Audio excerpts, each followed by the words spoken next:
Aleluia! Estamos de volta! Bem, amigos? Voltando. Ganharam a sacolinha? Todo mundo ganhou? Débora passou costurando não sei quantos dias. Quebrou a máquina, quebrou não sei o que lá. Mas a motivação estava... costurou, terminou de selar com... Aleluia. Eu vi um vídeo que era assim, quando eu estou de jejum pelos jovens, aí o rapaz vai botar café na térmica, quebra a alça e cai. Aí ele vai sentar numa cadeira, quebra a cadeira e cai. Aí ele vai limpar a casa, lá a vassoura quebra. Acontece um monte de coisa, né? Às vezes, quando a gente está em preparação para uma aula, ou está fazendo um jejum, está buscando o Senhor ali, acontece uma série de coisas. Às vezes é o inimigo tentando atrapalhar. Às vezes o Senhor permite para também o nosso coração dar uma mexida. Então não estranhem, quanto mais vocês buscarem o Senhor, mais coisas desse tipo podem acontecer, tá?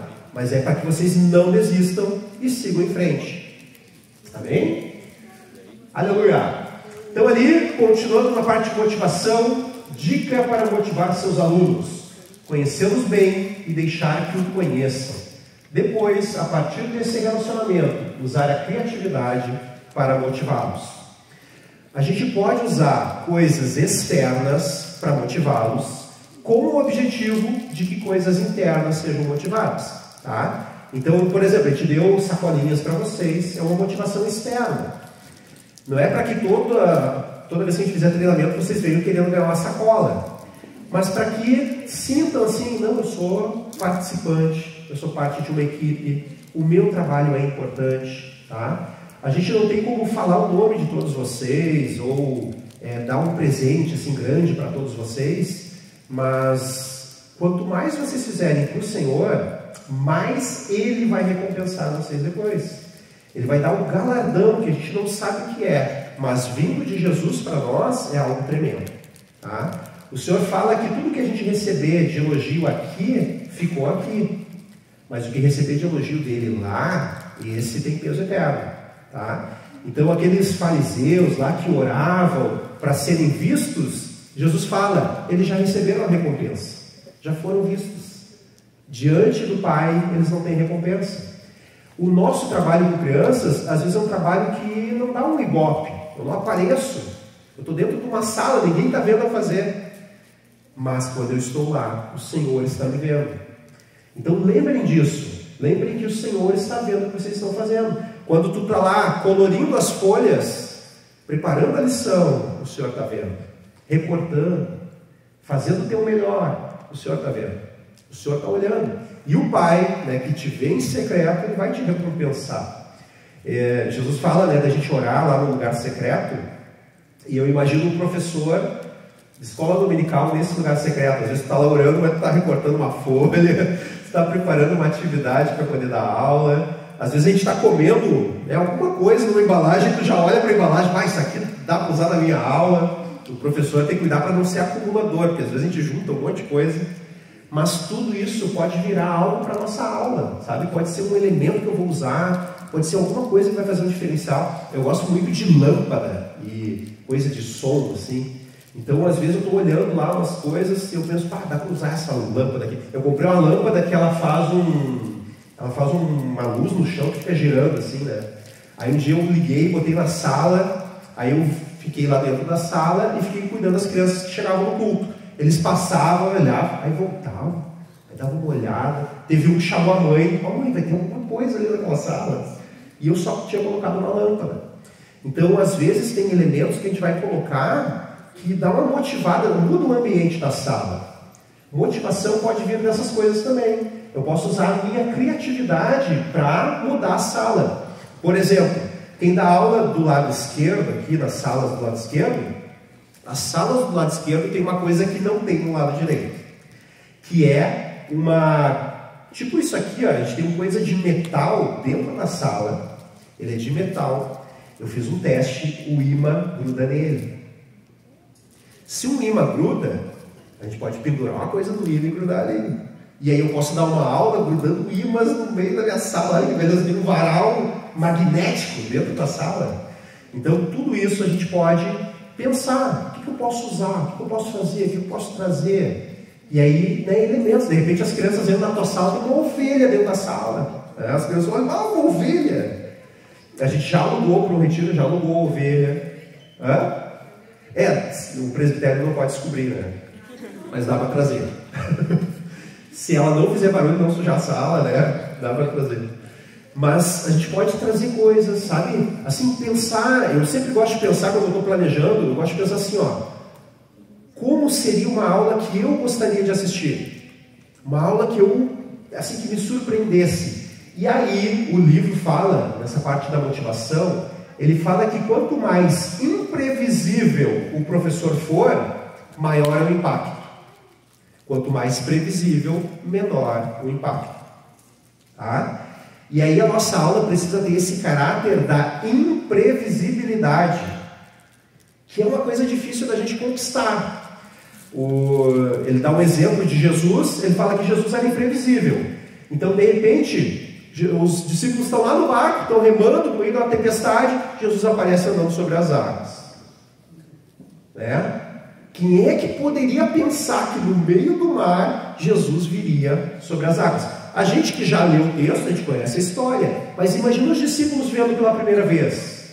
Eles se apavoraram, tem um cara vindo sobre as águas, né? Eu imagino eles remando, um pensou assim, a gente vai morrer aqui afogado. O outro disse, não, isso aí não é problema, o problema é que tem um cara andando sobre as águas, né? E aí aquele cara foi se aproximando do barco, diz que eles gritaram, desesperados, achando que era um fantasma. E aí Jesus, não, pessoal, fica tranquilo, estou chegando, sou eu. E aí vem Jesus para o barco, acalma a tempestade. Imagina o medo, flutua sobre as águas. E aí outras coisas. Depois eles veem Jesus morre, ele é crucificado. E de repente Jesus aparece no meio deles e fala, paz seja convosco. Imagina o susto. Para nós que lemos é fácil, mas para eles que estão vivendo aquilo ali, Jesus era imprevisível. Tem uma parte ali que eles pensam assim, né? Os fariseus, saduceus lá, eles eram tudo um contra o outro, mas quando tinha Jesus, eles se uniram para poder pegar Jesus. Então tinha uns que eram nacionalistas, eles queriam que Israel se libertasse dos romanos, e outros queriam que os romanos seguissem governando. Aí eles pensaram assim, vamos pegar Jesus numa questão, vamos pegar ele na questão do tributo. A gente pergunta para ele se a gente tem que pagar tributo. Se ele disser que sim, vocês pegam ele. Se ele disser que não, a gente pega ele. E aí eles combinaram, foram até Jesus. Mestre, é lícito pagar tributo a César? E aí Jesus fala, vocês têm uma moeda? Aí eles dão uma moeda para ele. Ele diz, de quem é? Essa fotinho que está aqui e essa inscrição. Aí alguém responde, é de César. Ele, bom, então dá a César o que é de César e a Deus o que é de Deus. Imagina quanto tempo esses caras ficaram armando essa arapuca para Jesus. Depois eles devem ter saído pensando assim, quem é que teve essa ideia boba de perguntar da moeda para ele? Porque Jesus era imprevisível. E o impacto que ele causou afeta a nossa vida hoje. Tudo que Jesus disse, né, foi registrado ali para nós, para ensino nosso. Agora imagina na nossa aula, a gente ser esse professor imprevisível. Né? Um professor, não é que tu vai chegar todo dia fantasiado de alguma coisa, tá? Mas é que a tua aula, as crianças vão para lá e não vão saber o que vai acontecer. Vocês conhecem uma pessoa que é previsível? Eu vou dizer que eu sou previsível em algumas coisas, tá? Por exemplo, no trânsito eu sou previsível. No trânsito, se vocês me olharem dirigindo, eu sempre vou no mesmo lugar da pista e troco nos mesmos pontos. Por quê? Porque eu já fiz esse caminho, por exemplo, da minha casa para cá várias vezes, eu sei aonde é que eu tenho que trocar de pista. E aí o meu cérebro ficou condicionado a isso, tá? No trânsito eu sou previsível. Uma vez a gente estava saindo daqui, a minha esposa falou assim, vamos por outro caminho. Eu perguntei, mas por que? Esse aqui é o melhor caminho. Ela disse, não, para fazer uma coisa diferente. Mas eu, no trânsito, era previsível. Mas na aula, a gente não pode ser. Na aula precisa ser algo novo, algo diferente, para que o impacto seja maior. Então tu está contando a aula, de repente tu abre o armário e sai alguma coisa lá do armário que tu vai usar na aula. Ou de repente está embaixo da cadeira. Da outra vez eu fiz o sorteio e estava embaixo da cadeira, né? Está embaixo da cadeira. Hoje não tem embaixo da cadeira, tá? Mas cada vez uma coisa diferente, né? Imagina se eu abro isso aqui e sai um presbítero daqui, né? Agora ele vai trazer a palavra, né? Ele sai e conta a palavra, né? Às vezes pode ser assim, combina com alguém na sala, a pessoa fica escondida enquanto tu está falando, recebendo as crianças e tal. Quando tu vai contar a história, tu fala para as crianças: ó, crianças, o Lázaro está aqui dentro, vamos chamar o Lázaro para vir para fora? Lázaro, vem para fora! Aí sai um tio lá de dentro do lugar, né? Causa um impacto. As crianças vão morrer de medo, mas causa um impacto, tá? Aí também, né, cuidar a idade das crianças, cuidar assim, senão vai traumatizar ao invés de causar um impacto positivo, tá? Uma vez a gente foi fazer, era o Egito, né, a saída do Egito, a gente tinha que passar o sangue na porta e a gente pensou assim, vamos botar um anjo de morte para passar aí, né? E aí a ideia era assim, era alguém com um capuz preto que ia passar, as portas ali tem um vidrinho, a pessoa ia botar a cara e sair, né? Aí alguém, sabiamente, inspirado pelo Espírito, disse: acho que está um pouquinho forte isso aí, vamos reduzir. A gente deu uma reduzida, né? Diminuiu. A gente só falou: ó, crianças, a gente está protegido porque a gente passou o sangue na porta, né? O espírito de morte passou lá fora, mas nem entrou. Então a gente deu uma amenizada. Às vezes a gente precisa de alguém que nos puxa para baixo também, né? Se eu estou lá em cima, assim, na minha empolgação, estou querendo fazer algo muito chocante, alguém pode me ajudar nisso.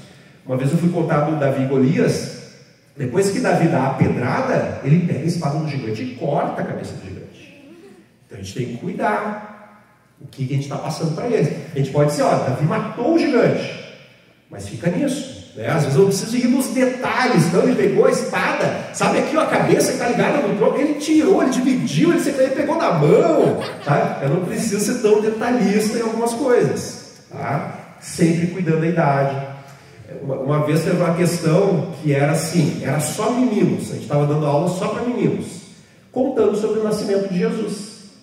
E aí falando, tal, nascimento, não sei o que e tal. Aí o menino, a gente enxerga quando acende uma lâmpada assim. O menino assim mudou a expressão do rosto, ele assim, tava José, Maria, quem cortou a barriga dela? E a gente ficou assim, como assim quem cortou a barriga? Ele é para nascer um bebê. Daí a gente ficou assim, né? Esse menino tinha nascido de cesárea, ele conhecia o parto da cesárea. Aí uma voz sábia disse assim: em casa vocês conversam com o pai e a mãe. E o menino tá. Aí continuamos contando que Jesus nasceu, ele é o Salvador. A gente foi para outras coisas.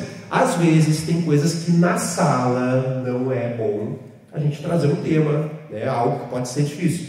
Tem questões, por exemplo, quando a gente vai falar de Jacó.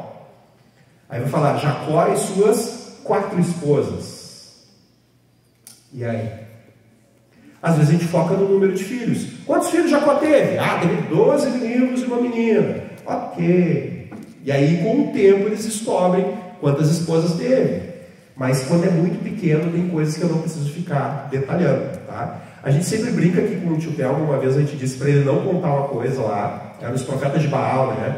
A gente fala assim, vamos contar a história de Elias, né? O fogo desceu e tal, mas a gente para aqui. Não conta que depois o Elias mandou o povo matar os profetas de Baal, né? Não, para antes, tal. E aí eu acho que a gente enfatizou muito com o tio Telmo, assim, não conta. Chegou na hora, a gente fez a história e ele pegou o microfone, disseram para eu não contar, mas vou falar. Eles mataram os caras e não sei o que, e ele contou tudo que a gente combinou para não contar. Às vezes acontece isso, né?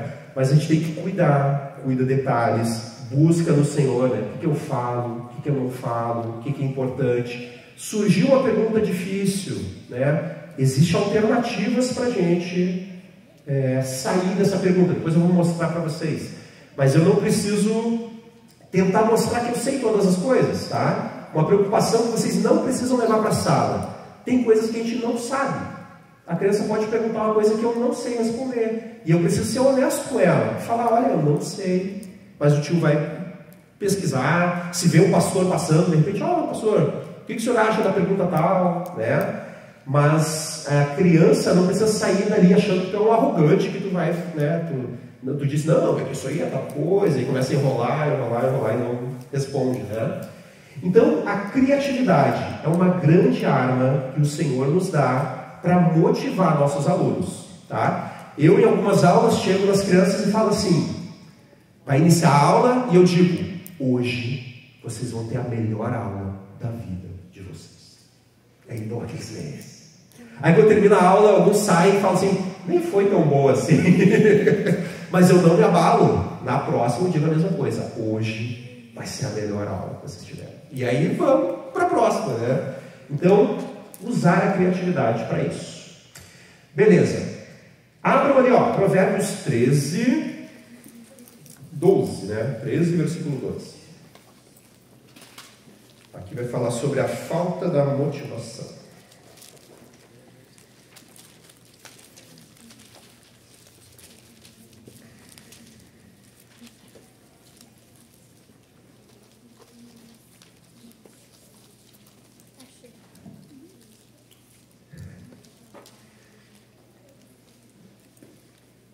Versículo 12. A esperança que se adia faz adoecer o coração, mas o desejo cumprido é árvore de vida. Aleluia. O nosso Senhor, Ele sabe que o nosso coração às vezes almeja coisas, né? A gente já compartilhou aqui de ter família, de ter filho, de ter uma casa, né? Às vezes a gente tem objetivos profissionais, objetivos pessoais. O nosso Deus sabe que a gente precisa dessas coisas. A vida ela é feita de objetivos que eu vou alcançando. O Senhor sabe disso. E os nossos alunos, às vezes é importante a gente colocar objetivos assim para eles, para que eles alcancem objetivos pequenos. De repente, tu tem uma folhinha lá que tem 5 questões. E aí, o teu objetivo da aula é, vamos conversar sobre essas 5 questões aqui. 5 questões importantes, 5 questões sobre a vida. E aí, vocês, durante a aula, vão trabalhar aquilo ali, vão atingir esses objetivos. Tu pode perguntar para as crianças quais os objetivos deles, e aí eles comentam. Às vezes, os objetivos das crianças, dependendo da idade, é só de ter coisas. Né? Eu queria ter tal coisa. Tu pode pegar essa informação dele, vamos orar por isso, e aí ora com ele na sala por aquilo ali. Vamos orar com esse objetivo. Ele quer, sei lá, ganhar uma bicicleta. Ora com ele por aquilo ali. Porque Deus sabe que o desejo cumprido, ele vai alegrar esse coração. Ele vai satisfazer aquilo ali. E aí é uma pequena motivação. Mas olha só o peso que tem. Eu motivei ele a orar por uma coisa que ele quer ganhar. Ele ganhou a coisa. E ele viu que a oração tem poder. Isso pode gerar uma motivação muito maior do que simplesmente ter ganho a coisa. Numa próxima etapa da vida, ele pode lembrar dessa experiência. Ou uma vez eu orei junto com o professor para ter uma bicicleta e eu ganhei. Vamos orar de novo? E aí ora por outra situação. E aí ele vai dependendo da oração, né? Ele vai dependendo do Senhor. Ele vai aprendendo a se motivar pelas coisas corretas. Tá? Então isso é uma forma de usar o que é externo para motivar aquilo que é interno. Tá? E aí a gente pode pensar outras situações. Às vezes é uma situação familiar que a criança traz para a oração, né? Tu conversa com eles sobre aquilo ali, aconselha. Às vezes os pais vêm nos perguntar coisas. A gente teve uma situação que os pais, a família, eles não sabiam como lidar com uma situação da vida da criança. E aí vieram nos perguntar se a gente sabia algo que poderia ajudar, que poderia auxiliar eles nisso. Então, as questões da vida desde pequeno, mas até nós, adultos, temos questões que a gente está buscando ainda entender, buscando discernir em Deus, e um irmão pode ser usado para nos ajudar nisso, tá? E um professor, às vezes, é aquele que já é íntimo do aluno para poder ajudar nessa parte.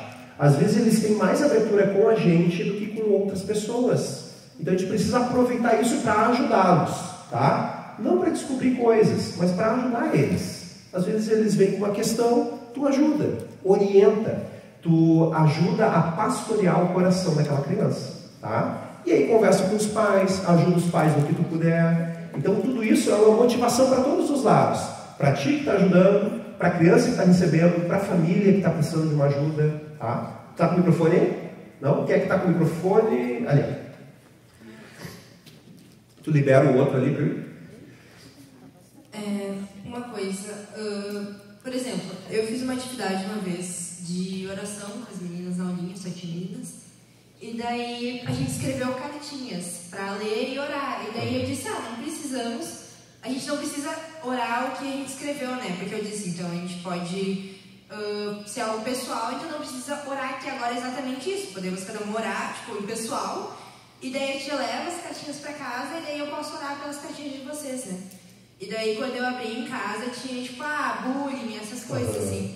E aí nesse caso, eu posso chegar, é mais fácil chegar para a criança ou para os pais em específico?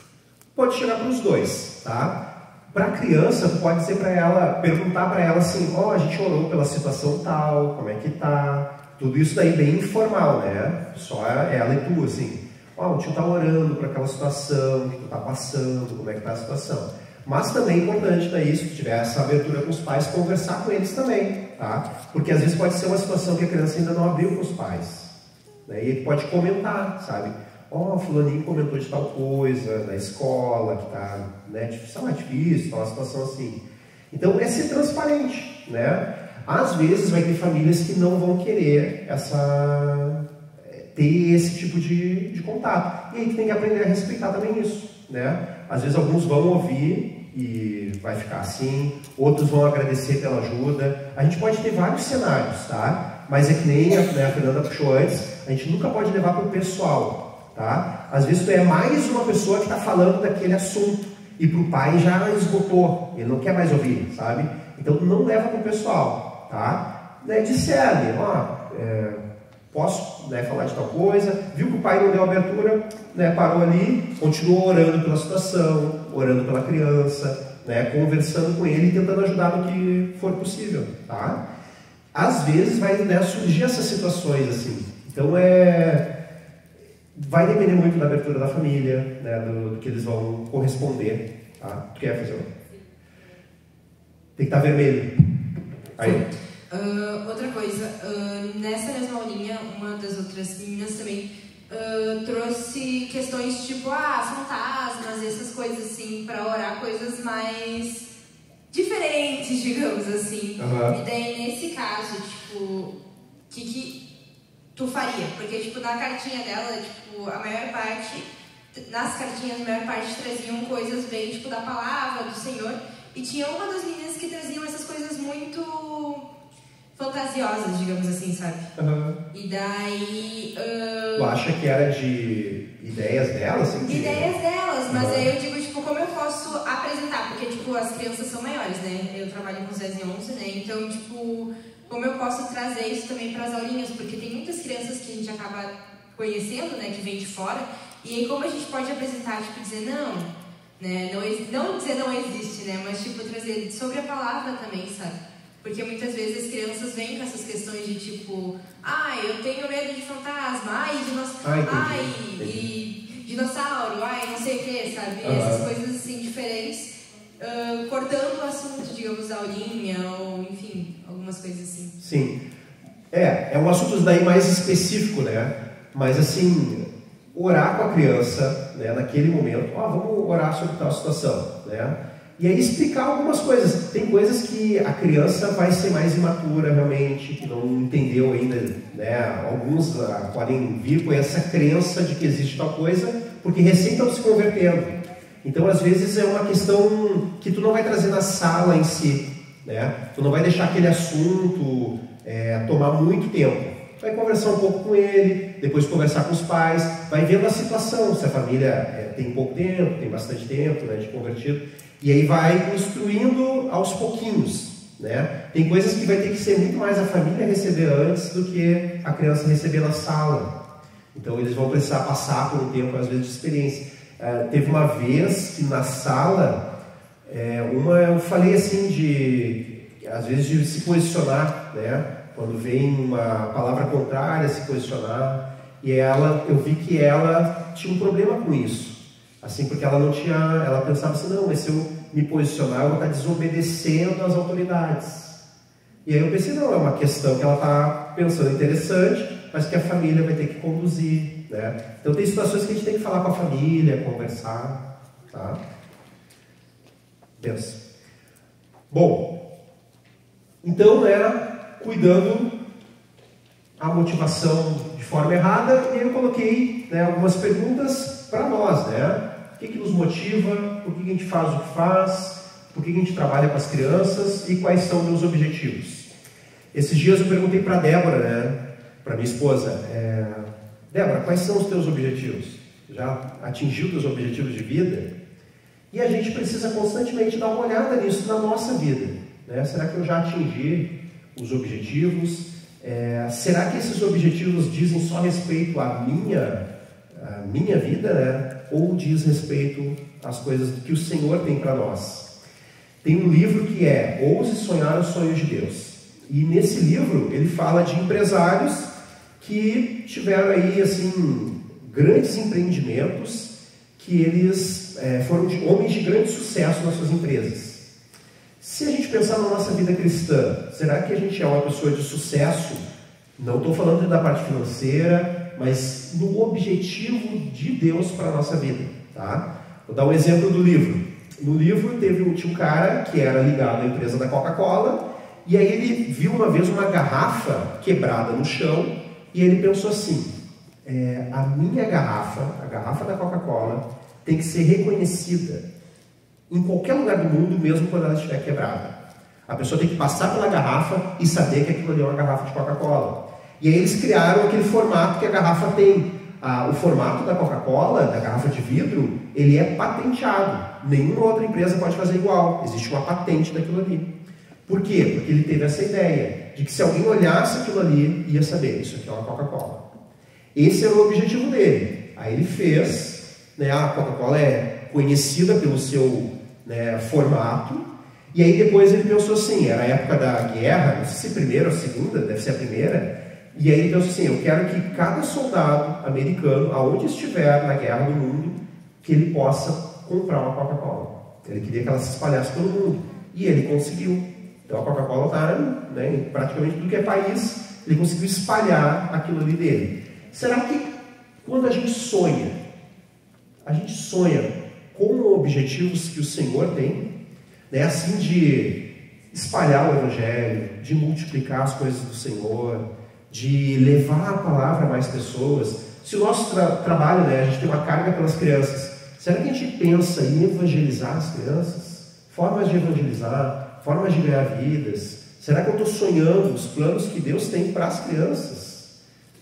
Isso é uma forma de traçar objetivos para nós, de pensar alternativas, de pensar ideias. O que eu posso fazer para ganhar mais crianças?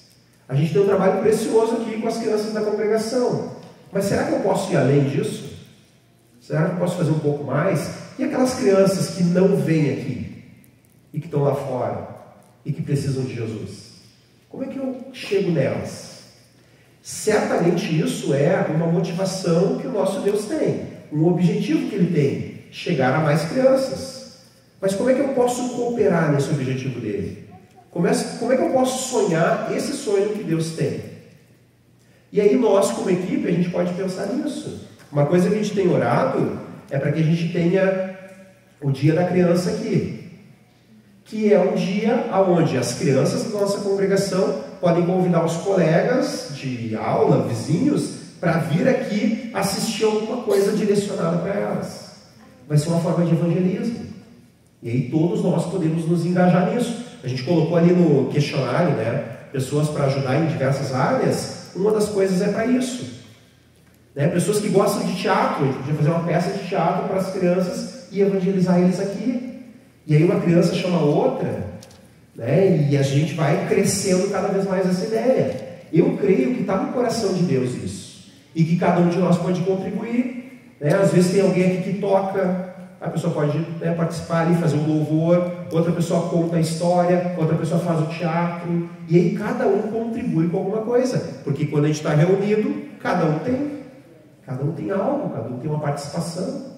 E aí de repente uma irmã que é habilidosa ali para, fazer materiais, ela faz uma apostilinha que a gente dá para as crianças nesse dia, outra faz uma sacola, e alguém faz um desenho, e a gente vai juntando essas coisas e vai atingindo o objetivo que é muito maior que o nosso. A gente atinge o objetivo de Deus. Imagina se Deus não vai abençoar algo que nasce no coração dele. Então essa é a motivação correta, né? A gente precisa ir além do que a gente já tem feito. A gente já tem feito, já tem cooperado com o Senhor, mas Ele quer ir além. Eu creio que a gente está vivendo os últimos tempos. Eu creio que a gente vai ver um dia Jesus vindo sobre as nuvens. Se a gente vai ver isso, a gente tem pouco tempo para resgatar o máximo de gente possível. Então pensem, né? Quando saírem daqui, pensem o que a gente pode fazer para resgatar mais vidas, para conseguir mais pessoas, para encher essa cota celestial. Como é que eu posso fazer para ganhar mais? E criança é o melhor público para a gente ganhar. Criança é aquela que está pronta para receber. A gente fala de Jesus, eles têm uma fé muito mais simples que a nossa, cheia de travas. Às vezes tu fala do Senhor, a criança já quer entregar o coração. Ele já quer se abrir para o Evangelho. Então a gente precisa aproveitar essa idade. E aí, resgatar essas crianças. Então, eu quero abrir aqui para vocês, que se vocês tiverem alguma coisa que o Senhor está falando, está mostrando alguma ideia, conversem com a gente. A gente está buscando o Senhor de como estender isso para mais crianças. Como alargar a nossa tenda e resgatar mais pessoas. A gente quer evangelizar, a gente quer produzir fruto. Então o Senhor ele vai nos motivar, vai nos ajudar, e a gente pode ir além de todas essas coisas, tá? Então, olhem para o trabalho com as crianças como o início de um processo de Deus na vida de vocês. É o início, mas Deus quer mais, Deus quer fazer cada vez mais. Aleluia. Aqui dos objetivos, quem traçou os objetivos que você tem? Às vezes a gente coloca diante de Deus uma situação, mas a gente pode pensar, quem é que traçou isso? Quem é que colocou esse objetivo? Será que a gente tem sonhado os sonhos dele, os sonhos nossos? E ali no 7, e se Deus nos disser um não para aquilo que a gente tem sonhado? Para aquilo que a gente tem traçado? O que a gente faz quando Ele nos diz um não? Se Deus mandar a gente ir aonde a gente não quer, ou fazer o que a gente não quer fazer, eu vou obedecer? Eu não vou? O que eu faço quando Deus me diz um não? Eu, há um tempo atrás, não faz muito tempo, eu achei que Deus tinha dito um sim para mim numa área. E aí quando chegou a resposta foi não. Aí eu entrei em parafuso, assim, Eu pensei, Senhor, eu tinha entendido sim, e agora tu me disse não. Tá errado isso aí, eu acho que tu te enganou. Eu falei para Deus, a minha arrogância, E aí o Senhor me fez entender que eu não conhecia Ele. E por isso eu tinha achado que o não era um sim. De lá para cá, eu tenho buscado conhecer o Senhor. Eu descobri que eu não sabia ficar diante dEle. Eu sabia ler a palavra, estudar a palavra, me alimentar da palavra. Eu sabia preparar uma pregação ou uma aulinha. Mas eu não tinha intimidade com Deus. E aí Deus mostrou, para te ter resposta, tem que ter intimidade comigo. Para te entender o que eu falo, tem que ter intimidade. Deus quer intimidade com a gente. E na intimidade, Ele vai me dar a orientação correta.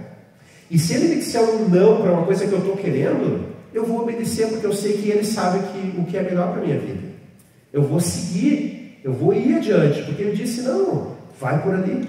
Paulo, tem um momento que Paulo quer ir para um lado lá, ele quer ir para a Ásia, e Deus fala, não. Aí ele tem um sonho de um varão que manda eles ir para Macedônia. E Paulo vai e obedece. Então, às vezes, na nossa vida, Deus vai mudar o rumo que a gente está tendo. Eu quero medicina, mas o Senhor me falou para fazer pedagogia.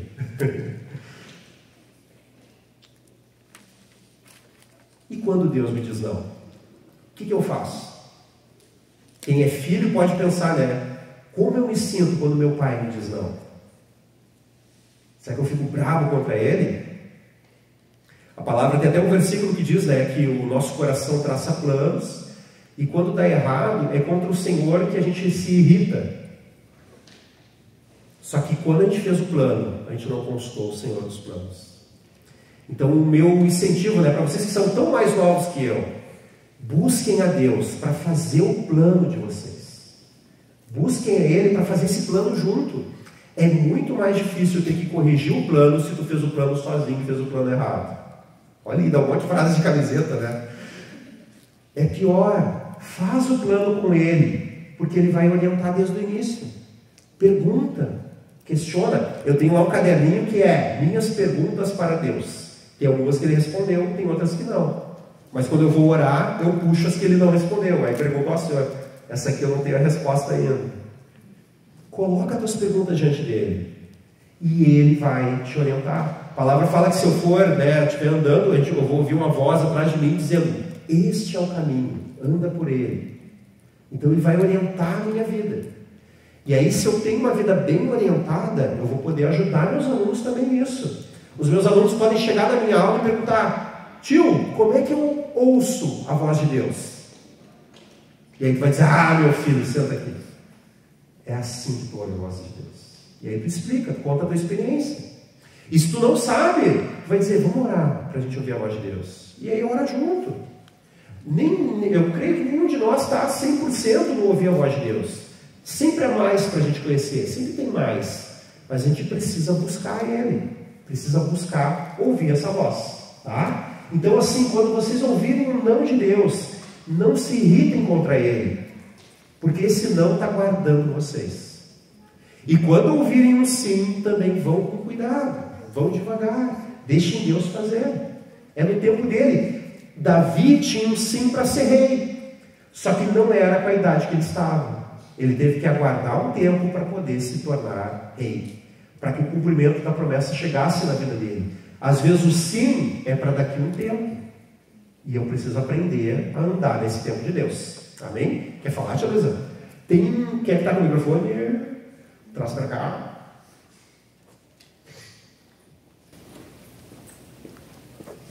Rapidinho.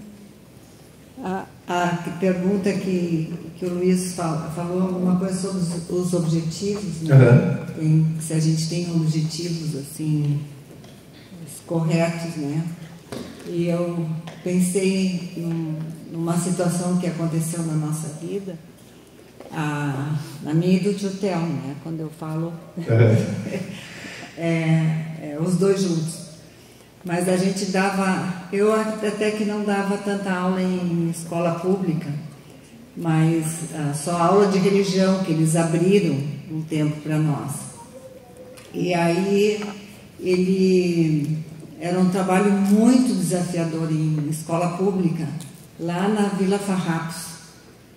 E o Telmo, quando ele começa uma coisa, ele vai até o fim, né?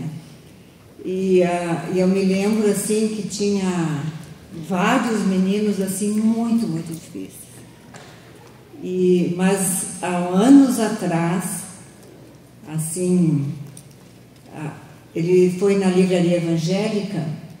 Naquela época era a livraria Luz e Vida, né? Agora é da Assembleia de Deus. E ele foi e tinha uma moça que perguntou, que era balconista, não, que ela entrou lá dentro e perguntou para uma moça que era ligada conosco se conhecia o pastor Telmo. Ela disse: sim, ele é o meu pastor. Disse assim: pode dizer para ele que quando ele dava aula na Vila Farrapos, eu me decidi por Jesus e agora eu sou um pastor. Ele era um pastor da Quadrangular. Aconteceram com 3 meninos, assim, que a gente uma vez encontramos na rua e outro eu não me lembro, mas eu me lembro que foi com 3 meninos que eram daquela mesma escola. Então, quando tu tem um objetivo bem traçado, Deus, diante do Senhor, Ele cuida de nos levar até a direção, né? O que nós temos que ter é uma vida totalmente entregue a Jesus. E eu me lembro quando eu era bem jovem, né?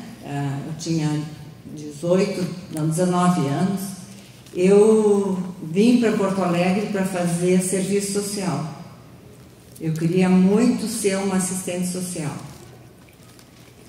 E foi interessante que aquela época tinha o psicotécnico e eu fui contraindicada. E quando eu fui contraindicada, eu entrei em parafuso, assim como tu entrou, tá? Eu era recém-convertida e dizia para o Senhor assim, eu achava que era assim que tu queria que eu servisse a Ele. E agora eu estou com essa porta fechada aqui. Eu podia esperar mais um ano, né? Mas eu tinha vindo do interior para mim estudar aqui. Mas foi um momento que Deus permitiu na minha vida que eu tivesse um momento assim. Naquela época não tinha nada assim de ensino de senhorio de Jesus, não tinha muita coisa disso. Mas eu me lembro que eu chorando assim, não sabendo o que fazer, até queria ir embora, que eu não gostava de morar em Porto Alegre. Então eu entrei em parafuso mesmo. E num momento assim de muito quebrantamento assim diante do Senhor, eu perguntei, Senhor, o que tu queres para mim? Aí Ele falou, eu quero que tu entregue tudo. E naquele momento, Ele não me deu a resposta ainda, né? Naquele momento, o Senhor, eu entreguei tudo ao Senhor. E eu me lembro assim que de lágrimas eu saí assim sorrindo, daquele cantinho que eu estava solitária ali com o Senhor, né? E foi tão interessante que eu já era professora, então eu lecionava numa escola no Sarandi. E um dia, eu sei até o lugar onde Deus falou comigo, dentro do ônibus. Eu estava dentro do ônibus e perguntando, Senhor, tu quer que eu faça pedagogia? Afinal, eu vim aqui para fazer universidade, entrar numa universidade, eu não vim aqui à toa, né? Mas eu quero muito fazer uma universidade, um curso universitário. E o Senhor disse assim para mim, eu era recém-convertido, comecei a ouvir a voz do Senhor. Tu entregou tudo para mim, agora descansa. E eu tenho um outro plano para ti. Outro plano para mim, eu nem imaginava. Uma semana depois, eu fui convidada para fazer um curso em São Paulo, para o trabalho de evangelismo de crianças, numa missão, onde o tio Telmo também foi. Né? Então, eu quero dizer para vocês, vocês sabem o final da história, né?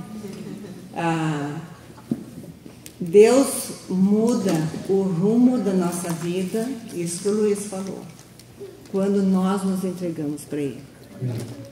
Quando a gente tem uma entrega total para o Senhor, se Ele quiser, Ele mudou o rumo da minha vida. Eu nunca queria me casar com pastor, me casei com pastor, né? E meus sonhos, eu aprendi a viver os sonhos do Senhor para mim.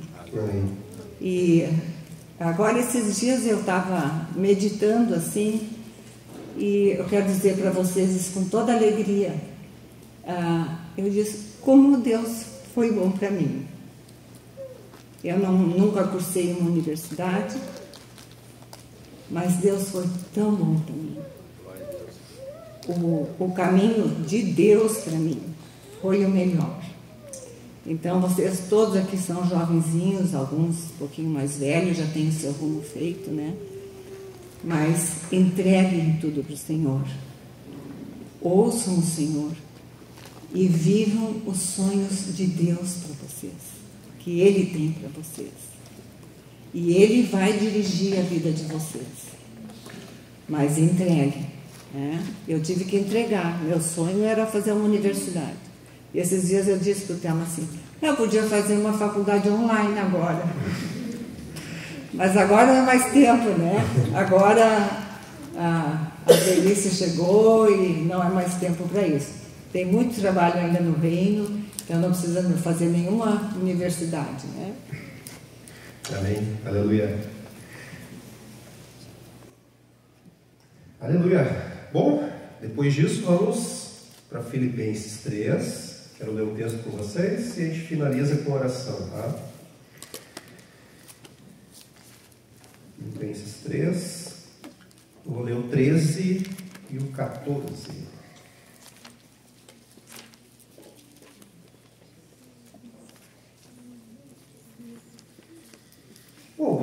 ler a partir do 12, tá? Filipenses 3, 12. Ali diz assim: não que eu tenha já recebido ou tenha já obtido a perfeição, mas prossigo para conquistar aquilo para o que também fui conquistado por Cristo Jesus. Irmãos, quanto a mim, não julgo havê-lo alcançado, mas uma coisa faço, esquecendo-me das coisas que para trás ficam e avançando para as que diante de mim estão, prossigo para o alvo, para o prêmio da soberana vocação de Deus em Cristo Jesus. Aleluia. O convite é para que a gente prossiga para o alvo, um prêmio em Jesus, né? Uma vocação que Ele colocou sobre nós e que Ele vai dar todos os recursos necessários para que a gente possa cumprir com essa vocação. Amém? A gente vai orar e o Senhor tem me falado muito sobre a importância, né, da gente ministrar, da gente interceder. Então a gente vai orar uns pelos outros, tá? Queria que vocês se reunissem, se possível, em grupo de 3 pessoas, né? Um vai estar orando, o outro vai estar concordando e depois vocês mudam a pessoa por quem estão orando, tá? Se tiver 4 não tem problema, aí faz isso com todos, tá? Mas no mínimo 3.